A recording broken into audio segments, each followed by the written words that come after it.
have you had any failures? Because I've had plenty. I've had plenty. Have you Oh, had a any lot, failures? a lot of failures. Yeah. A lot of branches of Storage Squad that didn't work. A lot of things that happened at Storage Squad that cost us a ton of money, whether it be, car accidents or warehouses flooding.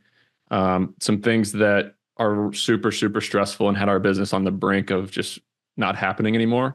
Also, that first deal going way over budget was a, that was a very hard time when we didn't have any revenue. We're in the dead of winter in Ithaca, New York. We're behind schedule, and all of a sudden we're realizing that we're going to have to come up with another $500,000 that I don't have. Um, you know, yeah, those things are not easy. And I've hired a lot of friends and family members over the years, and um, a guy who stood up in my wedding and is still a really, really good friend of mine today. I had to let him go from my company, and he cried in my arms because he didn't know how he was going to feed his family, and he had a new baby. Like, that stuff. Nobody talks about that side of No, entrepreneurship. no one talks about. No one talks outside of ownership. Gut wrenching. So, Nick, you obviously you're a phenomenal success on the entrepreneurial side, but you're also a phenomenal success on the personal side. And this is one of the things I most admire about you is you really understand the priorities in life. So, do you want to just reflect a little bit on what your perspective is on family and business? Yeah, I think if I fast forward to me being 80 years old, my end goal, and this is the guiding principle of everything I do in life.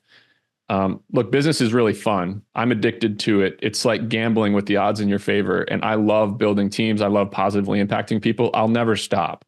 But like, my guiding light at the end of the tunnel in everything I do is to be 80 years old, and I want to be healthy enough and fit enough to get on the ground and roll around with my great-grandkids. I want to be able to walk 18 holes of golf with my bag on my back at 80 years old. And I want to be sitting on Christmas Eve, I want to be sitting in a leather chair at a big ass house. And I want my daughters, my son-in-laws, my sons, my daughter-in-laws, their kids just running everywhere and messing up the house. Like, that's success to me.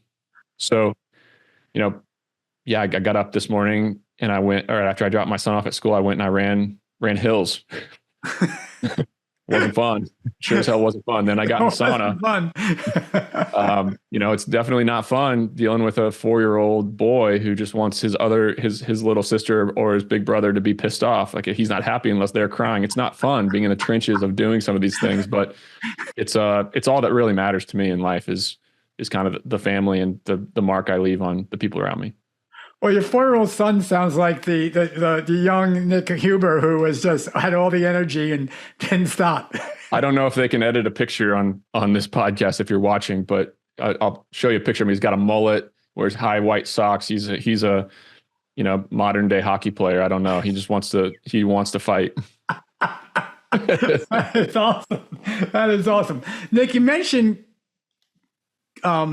you have confidence, right? And now has that waned during these seasons of entrepreneurship, or is the confidence always there? Oh, hell yeah. It wanes. There's moments. The thing about entrepreneurship is that there's moments where you don't want to be an entrepreneur. I tell that story. I tell a lot of those stories in the Sweaty Startup book that I've never told before about the deep, dark depths of entrepreneurship. Because 5 years ago, I was telling everybody, I was screaming at the top of my lungs that everybody should be an entrepreneur. Mm-hmm. Now, I pretty firmly believe that only a small portion of people should become entrepreneurs. I agree. Because the depths of it, the doubting, the uncertainty, the fear, there's moments where from the outside, it looks like everything's rocking and rolling, but just there's people, there's drama, there's problems, to the point where you get home and you just want to go curl up in your bed and cry to your wife that, like, what the hell am I doing to myself? So the confidence wanes, you got to get through it. And I think the great thing about this is that dealing with this stress and pressure is a skill and it's a muscle. If you want to build muscles, you go to the gym and lift the weights. You don't watch videos and read books about building muscle.